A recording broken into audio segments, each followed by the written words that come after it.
Halo, apa kabar teman-teman semua? Semoga dalam keadaan sehat walafiat dan tetap semangat menjalani kehidupan sehari-hari. Aduh, mohon maaf ya, baru muncul lagi ini karena ada berbagai hal yang terjadi di sekitaran. But anyway, mari kita mendiskusikan tentang bagaimana mensiasati gula darah yang tinggi atau jika Anda memiliki diabetes type 2 khususnya ya. Jadi intinya kalau misalnya gula darah Anda sekalian di pagi hari sebelum makan ya, atau bangun tidur itu sekitar 100 itu ya masih oke. Tetapi kalau di atas 100 maka kemungkinan ada gejala prediabetes atau memang sudah diabetes kalau itu terjadi selama berulang-ulang. Nah, menurut pengalaman saya itu untuk menurunkan yang agak cepat adalah minum teh yang berasal dari cinnamon atau kayu manis. Dan kalau kita suka yang manis-manis ya, maksudnya tehnya itu manis, itu nggak perlu pakai gula karena teh kayu manis itu sudah manis gitu, makanya disebut kayu manis ya. Jadi rebus saja sekitar 3 potong sebesar ibu jari kita ya, 3 potong ya, sekitar mungkin diameternya sekitar 1 cm, kemudian panjangnya ya sekitar 3 sampai 5 cm. 3 butir saja, rebus dengan 3 gelas ya, 3 gelas belimbing itu ya, atau bisa 5 gelas juga nggak apa-apa. Nanti jadikan 3 gelas atau dari 3 jadikan 1,5 gelas. Kemudian nanti kalau sudah dingin bisa diminum. Nah, ketika merebusnya itu teman-teman bisa mencampurkannya dengan cloves ya atau cengkeh supaya seger, baunya enak. Jadi tujuannya tidak hanya untuk memperbaiki nilai gula darah kita dalam artian menjadi normal, tetapi juga mengharumkan dapur kita, rumah kita. Jadi itu bagus sekali lah untuk kesehatan diri lahir dan batin ya, karena kan kalau untuk diabetes ya lahirnya, kemudian batinnya ya harum-harum tadi.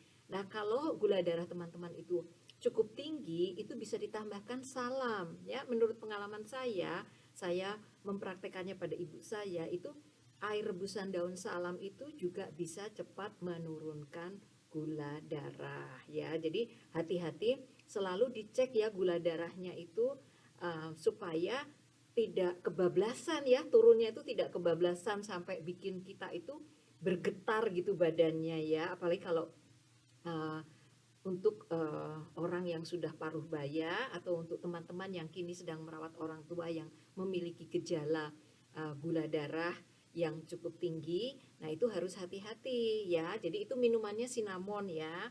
Nah, kalau takut uh, giginya itu nanti bernoda atau warnanya jadi kurang putih begitu, jadi minumnya bisa dengan sedotan gitu. Jadi bikinnya itu bisa tiap hari sampai gula darahnya itu menurun. Nah, makanan lain yang juga bisa menurunkan menurut hasil penelitian saya selama bertahun-tahun sejak ibu saya terkena diabetes, yaitu sekitar tahun 1985, saya selalu melakukan riset pada ibu saya dan juga pada saudara-saudara dan juga pada diri saya sendiri ya, setelah saya paruh baya begitu ya, bagaimana untuk mensiasati gula darah tersebut. Nah, makanan yang bisa dimasak setiap hari adalah kacang panjang ya, kacang panjang dan terong itu terbukti juga menurunkan gula darah ya. Itu menurut pengalaman saya. Jadi teman-teman bisa mencoba kalau memasak terong atau kacang panjang atau mungkin buncis ya, itu secara berkala itu bisa juga menurunkan gula darah teman-teman. Tentunya memasaknya adalah memasak yang gampang-gampang ya, dengan bumbu yang sederhana ya, jangan pakai banyak-banyak kecap ya, karena kecap manis itu juga bisa berkontribusi untuk meningkatkan gula darah karena manisnya ya. Jadi memang ya kalau gula darah kita itu tinggi ya, dalam artian pagi hari itu lebih dari 100 ya, lebih dari 120, lebih dari 150, itu kita harus menjaga diet kita. Nah, selain itu adalah mengkonsumsi sawi ya, sawi putih ya, sawi putih atau kalau orang Jawa bilang itu slobor ya. Slobor dibikin capcay, dibikin oseng-oseng, dibikin apa saja karena itu kan banyak mengandung air ya. Jadi kalau misalnya kita lapar ya karena kita harus mengkonsumsi sedikit nasi ya atau mungkin tidak tidak makan nasi ya. Itu oseng-oseng dari slobor atau sawi putih itu betul-betul cukup membantu. Dibuat sop, dibuat tumis-tumis, dibuat urap, dibuat lotek atau dibuat apa pecel itu ya, campuran di pecel itu juga bisa membantu untuk menurunkan gula darah. Nah, selain itu teman-teman, menurut pengalaman ya, terkadang walaupun kita itu sudah mempraktekkan berbagai jenis makanan, snack-snack, sayur mayur, tetapi kok gulanya kok nggak turun-turun, yaitu tingkat stres kita ya. Ya, mana ada sih orang yang nggak stres ya, cuman kita harus bisa berdamai ya, berdamai dengan apa yang membuat kita stres ya. Jadi kalau kira-kira yang membuat stres kita itu kita nggak bisa ngontrol ya, kalau berhubungan dengan misalnya perasaan orang lain yang kita nggak bisa ngontrol kan, atau misalnya kita pasang foto di Facebook ya atau di Instagram kemudian banyak teman-teman yang tidak suka ya, itu kan kita nggak bisa ngontrol, namanya orang nggak suka sama kita ya nggak bisa ngontrol kan, ya udah let it go dikit-dikit. Kemudian kalau ada orang yang menyakiti kita misalnya ya, bikin kita jengkel, nah kita coba memaafkan ya, memang nggak gampang ya, tapi menurut hasil penelitian saya dan juga bacaan-bacaan saya, bacaan-bacaan yang saya tekuni itu, tingkat stres itu adalah yang paling dominan menyebabkan gula darah kita itu tidak beratur ya, tidak sesuai dengan harapan. Artinya bisa bisa meningkat dengan lonjakan yang kita tidak bisa bayangkan gitu.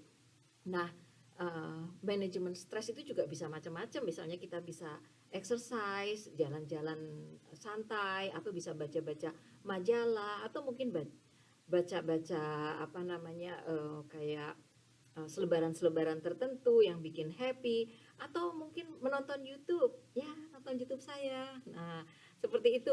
Jadi kita harus lebih kreatif lagi mengupayakan diri kita untuk mengatasi stres tersebut ya. Jadi intinya kalau kita memiliki gula darah yang agak tinggi, itu jangan lupa kita mencoba minum ya, membuat minuman teh berasal dari kayu manis atau daun salam, atau dicampur keduanya dengan ditambahi sedikit cengkeh ya. Kemudian yang kedua, kita memilih sayuran kacang-kacangan ya, kacang panjang, buncis seperti itu. Tapi ingat ya, kalau Anda memiliki asam urat, itu harus konsultasi dengan dokter seberapa sering bisa mengkonsumsi sayuran kacang-kacangan tersebut. Kemudian bisa juga memakan slobor atau sawi putih ya, dengan segala macam variasi jenis-jenis masakan Indonesia atau masakan non Indonesia yang tentunya kreatif dan teman-teman suka ya. Nah, dan mencoba untuk meredakan rasa stres ya. Ya, memang kita hidup ini tidak bisa selalu tidak stres ya, tetapi semoga kita bisa mengurangi rasa stres misalnya dengan meditasi, banyak berdoa, kemudian menyerahkan semuanya kepada Yang Maha Kuasa, karena pada dasarnya tingkat spiritual kita itu juga akan mempengaruhi stres kita ya, level stres kita. Oke, teman-teman, untuk kali ini bahasan tentang diabetes sekian dulu. Jika ada hal-hal yang ditanyakan atau mungkin ingin disarankan untuk saya bahas ya, silahkan di komen, dan kalau kira-kira ini bermanfaat untuk teman-teman yang lain silahkan di share. Terima kasih atas perhatian teman-teman, sampai bertemu lagi di video mendatang. Bye bye.